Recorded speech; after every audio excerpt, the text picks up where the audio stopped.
Sobat Cakap Kerja nih yang baru lulus sekolah ini bisa masuk ke dunia industri. Berarti bekerja sama dengan perusahaan-perusahaan. Itu tadi kita juga perlu mengedukasi terhadap masyarakat terkait apa sih itu magang dan ada peluang-peluang besar yang memang diberikan oleh Disnaker Kota Tangerang khususnya. Hanya kalau di sekolah ada sertifikat nih Pak yang diberikan sebagai bukti nih kalau sudah melakukan pemagangan atau mungkin pelatihan. Nah, kalau di kami memiliki LPK yaitu Lembaga Pelatihan Kerja.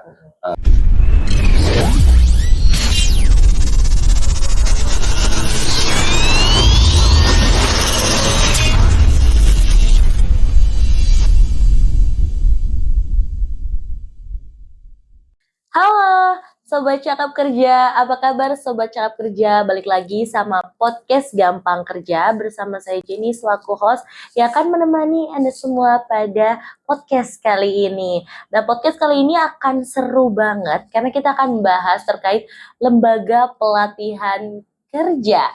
Nah, sudah bersama saya di sini ada Bapak Muhammad Toha selaku Direktur PT Lutfi Rizky Abadi atau kita singkat Lira ya Lira. Pak ya. Oke, gimana kabarnya Bapak? Sehat, alhamdulillah. Alhamdulillah. Kesibukannya apa nih Pak belakangan ini? Ya, masih fokus di pelatihan tentunya karena kita juga salah satu mitra strategis Disnaker Kota Tangerang. Wah, luar biasa. Nah, Pak, mungkin para penonton atau Sobat Cakap Kerja belum tahu nih Pak, lembaga pelatihan kerja terutama Lira ini itu bergerak di bidang apa, terus berdiri sejak kapan dan sejarahnya gimana sih Pak? Boleh dijelaskan? Izin memperkenalkan diri, nama saya Muhammad Toha, kebetulan memang Direktur Utama dari PT Lutfi Rizky Abadi. Nah, kebetulan PT Lutfi Rizky Abadi ini memang kita bergerak di bidang jasa. Salah satunya adalah jasa alih daya tenaga kerja, kemudian BUJP, Badan Usaha Jasa Pengamanan, dan kami memiliki LPK, yaitu Lembaga Pelatihan Kerja, di mana LPK ini kita bergerak di bidang pelatihan yang salah satunya itu tadi kita bahas di awal bahwa kita adalah salah satu LPK yang bekerja sama dengan Disnaker Kota Tangerang. Oke, berdiri sejak tahun berapa sih Pak LPK Lira ini? Untuk PT Lutfi Rizky sendiri adalah kita ini berdiri di tahun 2014. Memang kita mendirikan perusahaan ini salah satunya adalah kita melihat Kota Tangerang ini kan image-nya kota seribu industri. Nah, ada peluang itulah bagaimana kita bisa memberikan peluang terhadap masyarakat Kota Tangerang khususnya agar bisa masuk atau bisa masuk ke perusahaan-perusahaan yang memang berada di wilayah Kota Tangerang itu sendiri. Makanya kita berinisiatif di tahun 2014 itu untuk mendirikan perusahaan jasa. Salah satunya adalah Badan Usaha Jasa Pengamanan, kemudian alih daya tenaga kerja dan lembaga pelatihan kerja tersebut.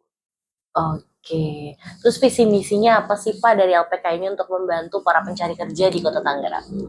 Untuk visi dan misinya tentunya kami perusahaan jasa kan pasti kami memiliki visi dan misi. Untuk visi kita tentunya menjadi perusahaan jasa yang memang perusahaan jasa profesional dalam hal apa? Pertama adalah dalam hal penerimaan, pengelolaan, kemudian memberikan profesionalisme terhadap SDM yang ada di perusahaan kami atau PT Rizky Abadi. Nah, untuk misinya salah satunya itu tadi kita melaksanakan pelatihan-pelatihan, kemudian kami melaksanakan kerjasama menjadi mitra strategis dengan pemerintah Kota Tangerang, khususnya di Disnaker Kota Tangerang. Ini menjadi salah satu misi kami, salah satunya adalah bagaimana bisa berkontribusi khususnya untuk Kota Tangerang mengurangi tingkat pengangguran khususnya kan, karena memang ya Banten ini dan Tangerang salah satu termasuk wilayah provinsi Banten yang kita lihat di berita nasional, kita adalah salah satu provinsi yang tingkat penganggurannya cukup tinggi. Nah, di situ kita mencoba berkontribusi untuk bagaimana bisa mengurangi pengangguran yang ada di Kota Tangerang. Oke, berarti LPK Lira itu mencakupnya itu Kota Tangerang saja atau mungkin daerah-daerah lain juga? Untuk LPK kami sendiri, lembaga pelatihan kami sendiri memang itu di Tangerang Raya, khususnya di Kabupaten Tangerang, kemudian Kota Tangerang juga ada, Dan kami untuk di daerah Jawa Tengah juga Hmm. memang ada beberapa perusahaan yang kerjasama dengan Hmm. kami. Kurang lebih total 45 perusahaan yang mempercayakan perusahaannya untuk bekerja sama dengan kami dalam hal pelatihan, dalam hal adidaya, pengelolaan, dan lain-lain. Oke, berarti di beberapa daerah juga ya Pak ya, Betul, megang ya Pak ya. Berarti punya tantangan tersendiri ya Pak ya di berbagai daerah. betul, Sebelum kita membahas terkait dengan tantangan, di pelatihan kerjanya membahas atau mempelajari terkait dengan keterampilan ya Pak ya. betul. Lalu keterampilan apa sih Pak untuk saat ini yang paling dibutuhkan di dunia kerja? Baik, kalau berbicara keterampilan, ini kan kita berbicara kenapa sih harus ada LPK gitu kan. Ada namanya pemagangan gitu kan. Pertama adalah kita tahu bahwa di dunia pendidikan khususnya ketika hampir 1 tahun, setiap tahun sorry, hampir setiap tahun itu lulusan kan lumayan cukup banyak ya, lumayan cukup banyak, dan kebutuhan dunia industri ini apakah sesuai dengan lulusan-lulusan yang memang baru lulus di sekolah. Nah, kita bahasnya ada skill gap itu kan, ada skill gap, ada mismatch di mana uh, kebutuhan dunia industri tidak sebanding dengan kelulusan anak-anak yang baru sekolah untuk bisa masuk ke dunia industri. Nah, sobat cakap kerja nih yang baru lulus sekolah ini bisa masuk ke dunia industri, sedangkan dia skill aja belum punya kan. Nah, makanya skill yang paling terpenting ini adalah mereka harus dibangun dengan adanya pelatihan. Salah satunya bagaimana kita coba meningkatkan soft skill mereka, kemudian bagaimana meningkatkan hard skill mereka. Nah, ini yang belum didapatkan ketika mereka langsung masuk ke dunia industri. Mungkin kalau di sekolah itu mungkin ada namanya PKL ya, atau pelatihan kerja lapangan, yang memang itu ketika mereka sekolah masuk ke dalam kurikulum, mereka akan dikenalkan, oh, ini loh dunia industri. Tapi ketika masuk ke dunia industri nyata, mereka lulus sekolah, ini kan sudah bukan lagi mereka hanya mengenal dunia industri, tapi bagaimana langsung terjun di dunia industri dan mereka bekerja.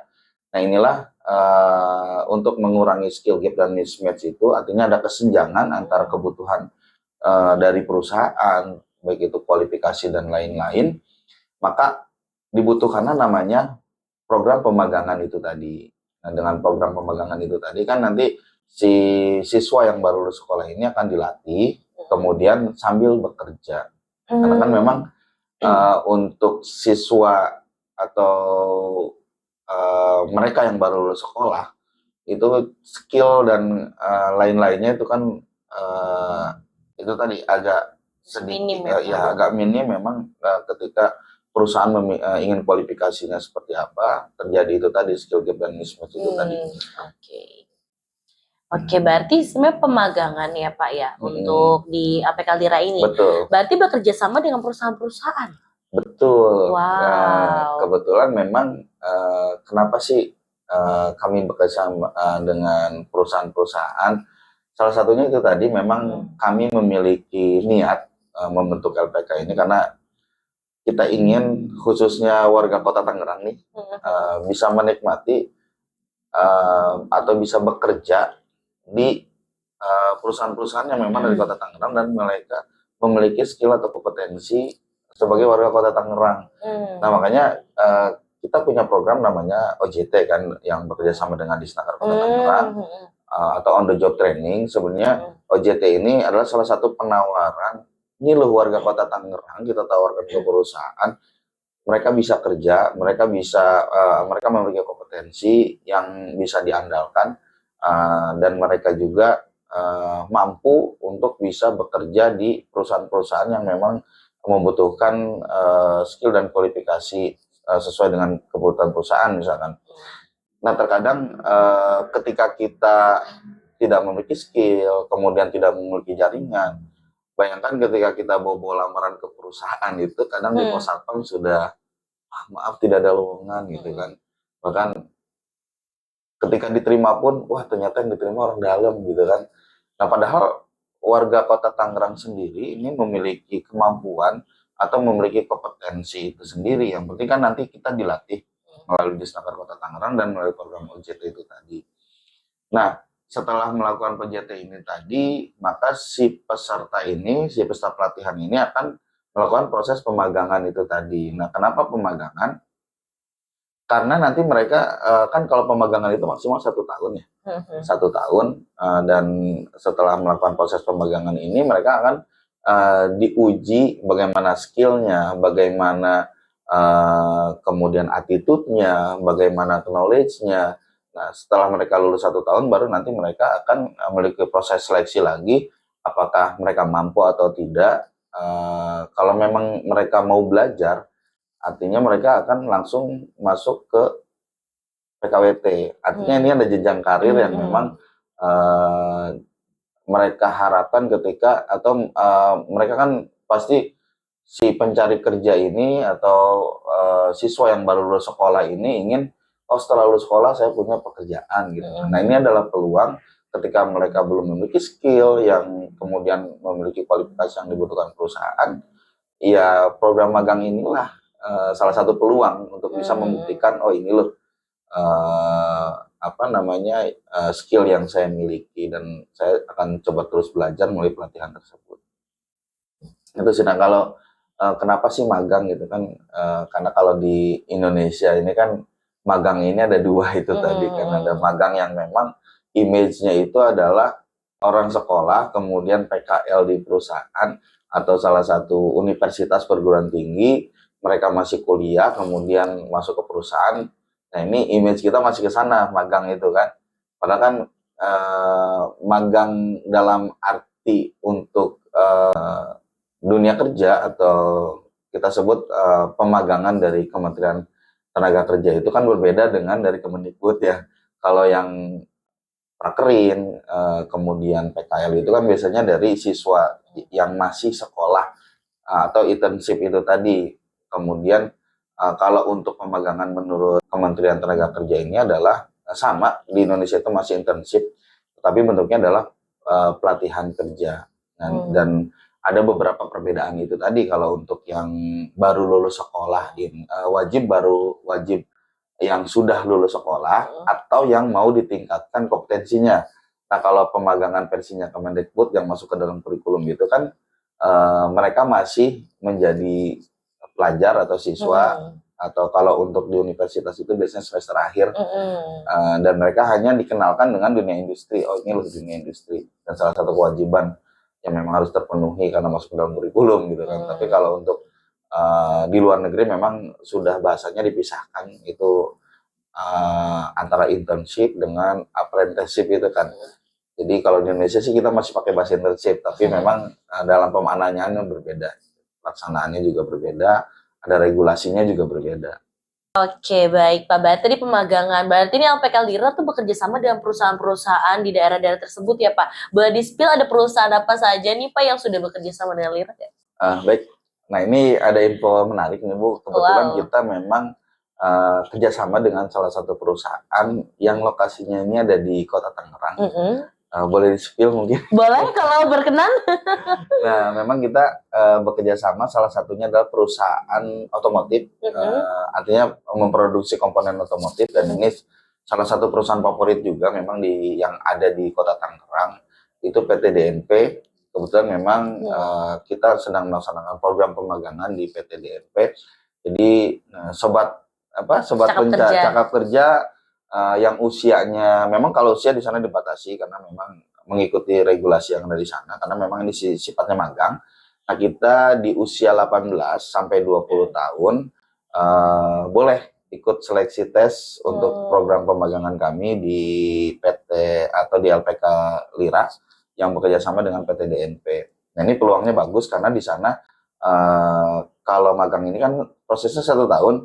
Nah, nanti magang selama 6 bulan. Kalau 6 bulan ini proses mereka selama magang ini oke, itu bisa nanti PKWT.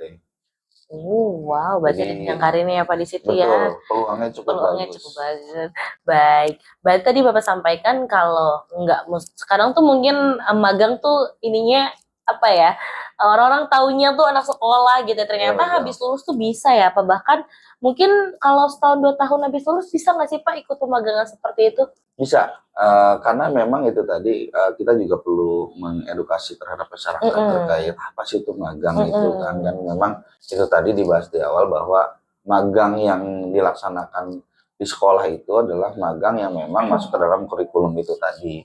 Nah, kalau untuk magang di Kementerian Tenaga Kerja sendiri memang proses magang ini ada regulasi yang berbeda dengan magang yang di sekolah. Pertama adalah mereka sudah lulus sekolah, kemudian orang yang memang mau ditingkatkan kompetensinya, gitu kan.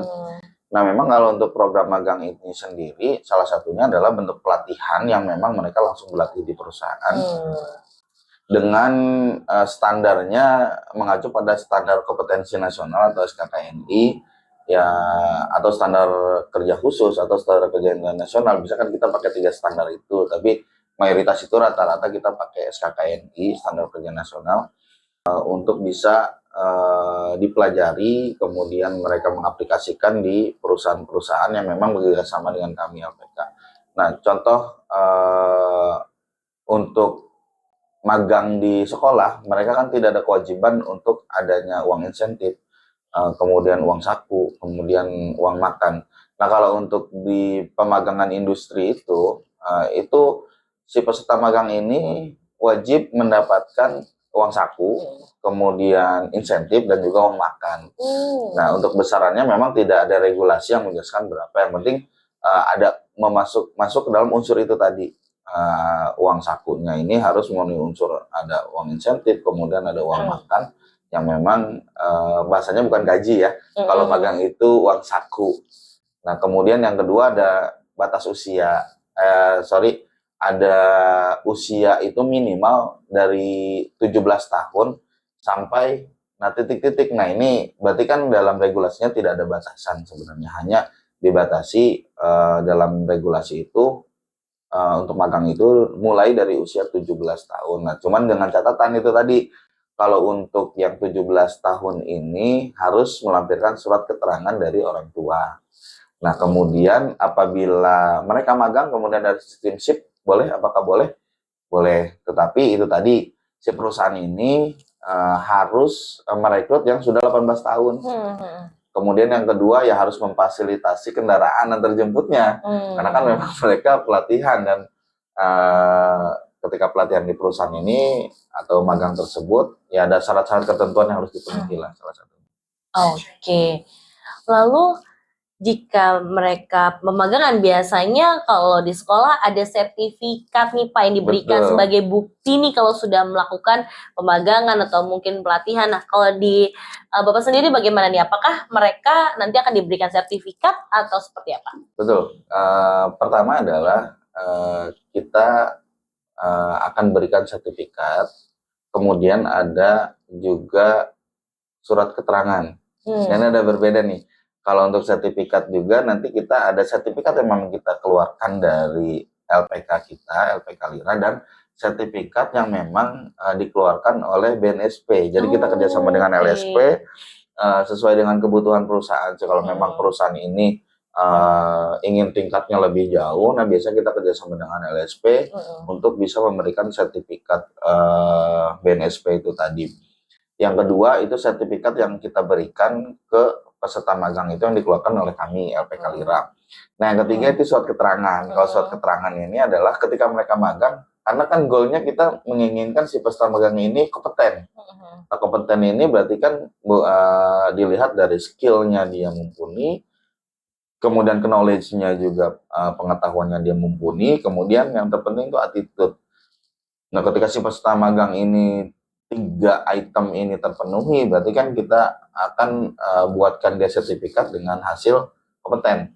Nah, kalau tidak kompeten, kita hanya memberikan surat keterangan bahwa benar peserta tersebut telah atau pernah melakukan magang di perusahaan A, B, C, D misalnya. Jadi untuk tips untuk para pencari kerja atau peserta yang ingin melakukan magang, usahakan harus kompeten.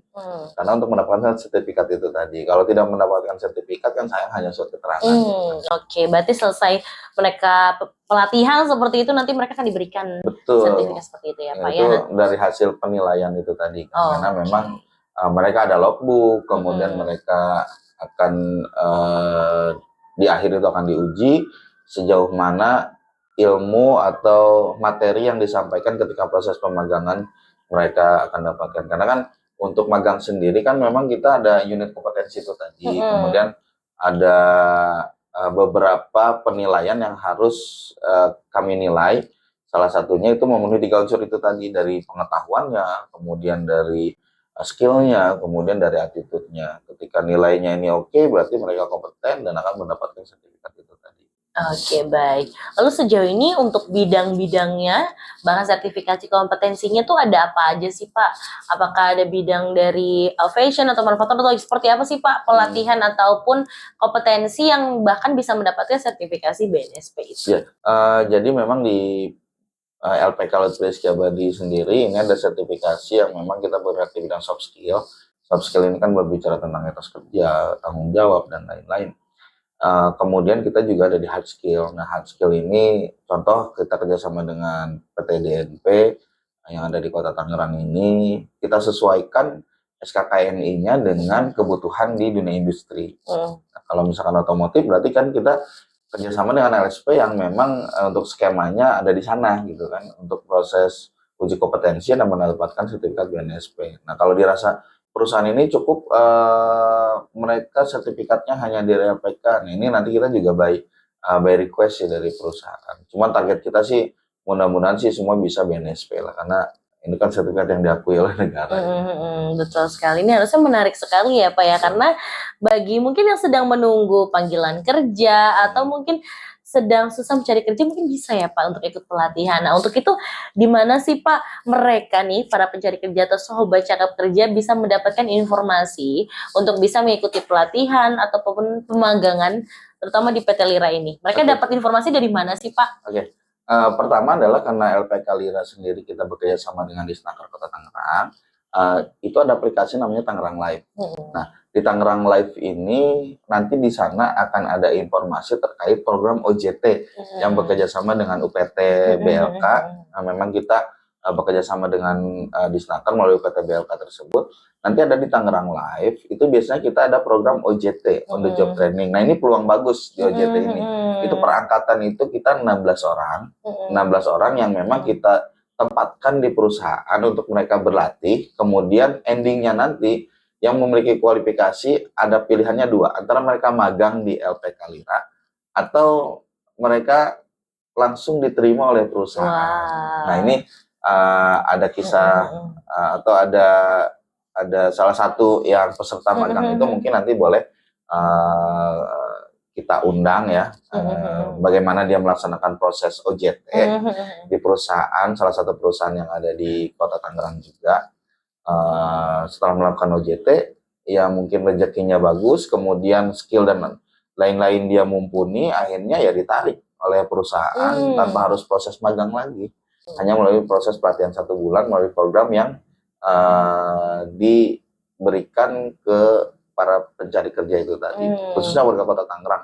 Nah, memang kalau untuk OJT sendiri itu wajib dan ber-KTP Kota Tangerang. Itu bisa melalui Tangerang Live, bisa di-download di situ, kemudian daftar di situ. Syaratnya itu tadi wajib orang Kota Tangerang. Oke, baik. Berarti sebenarnya peluangnya cukup besar ya Pak ya, karena mereka mungkin ketika bisa menunjukkan skill ataupun bisa menunjukkan keunggulan diri dia, lalu ikut pelatihan di perusahaan itu bisa saja langsung ya Pak ya, perusahaan tertarik gitu ya. Jadi peluangnya lebih tinggi seperti itu ya Pak. Oke, berarti bisa kepoin di Tangerang Live ya Pak, program OJT, jadi jangan sampai kelewatan pokoknya. Oke Pak, menarik sekali. Sebenarnya banyak sekali nih yang kita mau bahas terkait LPK ini karena menarik sekali ya, terutama untuk para pencari kerja. Namun sepertinya kita bisa bahas di part 2. Kalau misalnya nanti para penonton atau para pencari kerja mau lebih kepo lagi mungkin bisa nanti ya tulis di kolom komentar untuk pertanyaan-pertanyaannya. Nah, untuk itu Pak boleh berikan closing statement ataupun 3 kata untuk mendeskripsikan pekerja siap kerja versi Bapak Taha, silakan. Oke. 3 kata ya, pekerja siap Kerja. kerja. Pekerja siap kerja untuk kami sih pertama adalah pekerja itu harus siap belajar, kemudian pekerja itu harus siap berubah, dan pekerja itu harus siap berkontribusi. Pertama adalah pekerja itu harus siap belajar, agar mereka terus belajar untuk meningkatkan karir mereka juga, dan pekerja harus berubah ya, mereka harus bisa meningkatkan kompetensi mereka. Jangan sampai stuck di sana saja. Kemudian pekerja harus berkontribusi, artinya apa yang bisa diberikan oleh si pekerja ini untuk sama-sama mengembangkan atau memajukan perusahaan tempat mereka bekerja. Oke, berarti sebenarnya peluangnya banyak ya Pak ya. Betul. Nah, itu. Oke Pak, boleh closing statement-nya untuk para pencari kerja atau para sobat kerja yang ada di rumah, boleh berikan motivasi ataupun closing statement dari Bapak Taha. Oke, sobat cakap kerja dimanapun berada, khususnya untuk warga Kota Tangerang, semua memiliki peluang yang sama. Yang penting jangan patah semangat dan jangan patah harapan, tetap berusaha, dan ada peluang-peluang besar yang memang diberikan oleh Disnaker Kota Tangerang khususnya. Dan untuk pemerintah Kota Tangerang ada program UJT, ada program pemagangan. Ini bisa yang terpenting teman-teman sobat cakap kerja mau berusaha dan mau mencari informasi. Itu aja sih. Oke, makanya diingat ya, siap belajar, berubah, dan juga berkontribusi. Betul. Baik, luar biasa sekali. Terima kasih Bapak Toha atas kesempatannya telah hadir, atas waktunya telah hadir di podcast Gampang Kerja. Semoga informasi yang tadi kita sampaikan dapat bermanfaat untuk teman-teman di rumah dan sobat cakap kerja. Jadi kalau misalnya mau tahu informasi lebih lanjut, bisa follow Instagram. Boleh, untuk Instagram kita sendiri itu ada di Lutfi Rizky Abadi. Nah, itu tinggal ketik aja di Instagramnya. Biasanya kita menginformasikan juga peluang-peluang informasi melalui pemagangan, bahkan informasi lainnya biasanya kita masukkan di sana, di Lutfi Rizky Abadi. Ya, oke. Boleh follow Instagram Lutfi Rizky Abadi ya Betul. Pak untuk informasi selengkapnya, dan juga Instagram Tangerang Cakap Kerja. Jangan lupa kalau misalnya informasi ini bisa bermanfaat untuk yang lain, bisa di-share ke teman-teman semuanya, dan semoga bisa bermanfaat untuk teman-teman semuanya. Oke, terima kasih. Jangan lupa di-subscribe, like, and comment kalau misalnya kita mau lanjut di part 2. Sekali lagi terima kasih kepada Bapak Toha atas waktunya. Semoga kita bisa bertemu lagi di lain kesempatan ya. Oke, terima kasih Sobat Cakap Kerja. Sampai di sini podcast kita. Sampai jumpa. Assalamualaikum warahmatullahi wabarakatuh.